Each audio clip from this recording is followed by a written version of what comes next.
Hey folks, Steve back with another episode of What's Up New London. First up, just a couple of holiday event updates, calendar updates, and then we got a history segment for you today.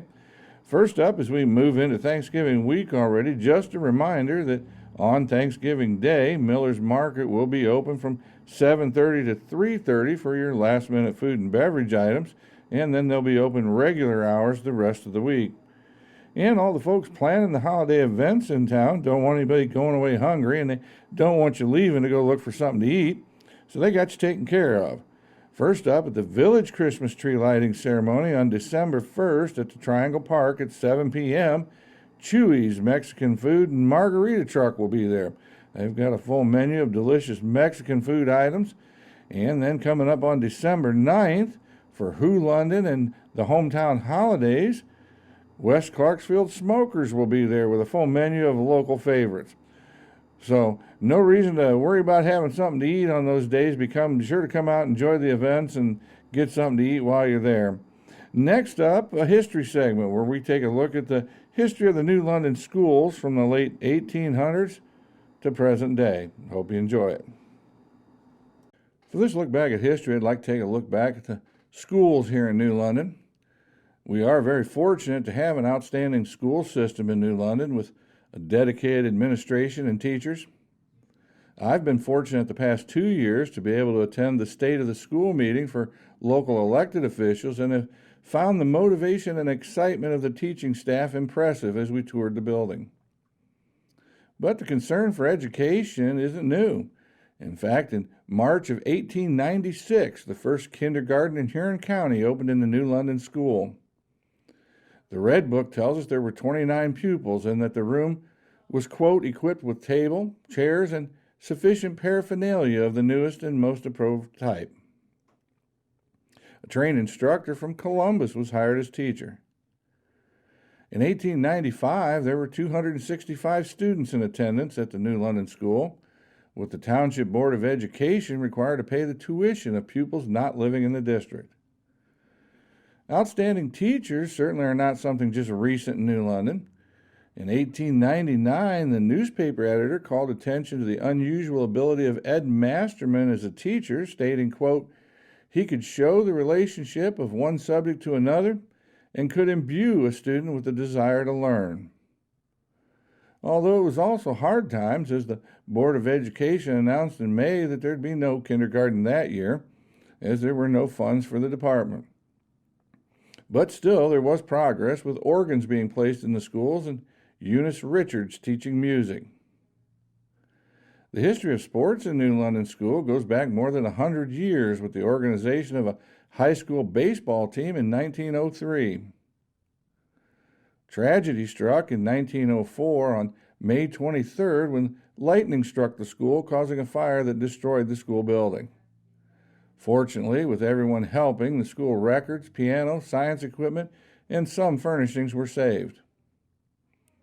The school today has a plethora of modern safety enhancements, but safety was pretty basic in 1908 when the State School Commission mandated the installation of fire escapes to avoid a disaster such as the school fire in Collinwood, Ohio in March of that year that claimed the lives of 172 students, 2 teachers, and 1 rescuer, one of the deadliest school disasters in United States history.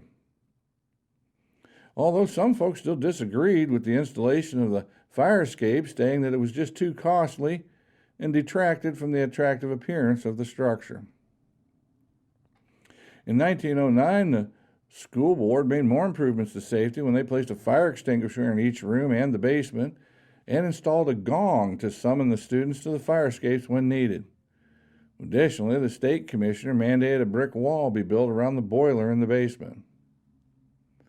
And although the high school enrollment was only 92, the emphasis on music was continued when the board hired a Mr. Crowley, a pianist and violinist who had studied at the Royal Conservatory of Music in Würzburg, Germany, to teach music. The baseball field was improved around 1912 with the installation of a backstop. It was noted that it not only stopped the balls, but protected the gardens on the other side. And school became really mandatory for the first time, with the state ruling that a boy had to attend school through the 6th grade or until he was 15 years old. Girls through the 7th grade or age 16. And no one was allowed to employ a child of school age during school hours. In 1916, a new law permitted New London to have, by resolution of the local board, its own school superintendent. It also required New London to have 2 more rooms and 2 more teachers. Physical education was noted in 1917 with supervised recreation for those from 10 years old through the 8th grade, and star athlete Dwight Sheldon coming 1 day a week from the Oberlin Physical Training Department.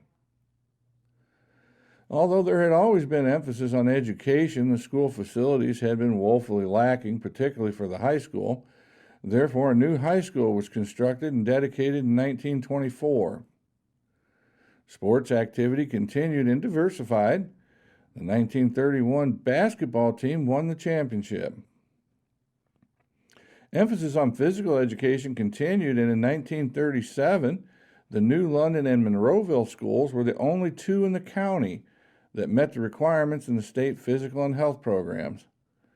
School authorities were notified that the high school was still on the approved list. It had enlarged the athletic field, added 2 buses, purchased more playground equipment, and agricultural equipment for the agriculture, shop, and industrial arts classes, in addition to making necessary repairs. Well, decades passed, and the Red Book notes that by 1972, the school had about 3 times as many pupils as it had had 30 years prior. There was an addition to the main building in 1951 and another shortly thereafter. In 1969-1970, the central part, built in 1904, was replaced with a new structure. The author finally noted that the curriculum and teaching staff had been kept up to requirements and standards. Well, now we're some 50 years later, and it's hard to imagine the changes. The class of 2001 being the last class to graduate from what folks now call the old school, although it's long gone and only a memory, and the opening of the new K-12 facility, and now plans for a tremendous upgrade to the athletic facilities. Sports remain important, albeit with better equipment, training, and sports medicine than those early teams had, and the drafting tables have been replaced with courses in digital content creation. Well, there you have a little look back at the illustrious history of the New London schools as we look forward to what is sure to be an amazing future. Well, folks, that's it for this episode of What's Up New London. I hope you enjoyed it. I hope you enjoyed that little look back at the history of the New London schools. And as always, if you've got information you'd like to have shared, upcoming events, or as more details come out, I'll be sure to share them with everybody. And hope you have a great Thanksgiving. I'll probably be back with at least one more before Thanksgiving. But if you don't get a chance to see me and I don't see you, we'll have a happy Thanksgiving. I hope you get to spend some time with family and friends and remember what it's all about. Until next time, stay safe and God bless America.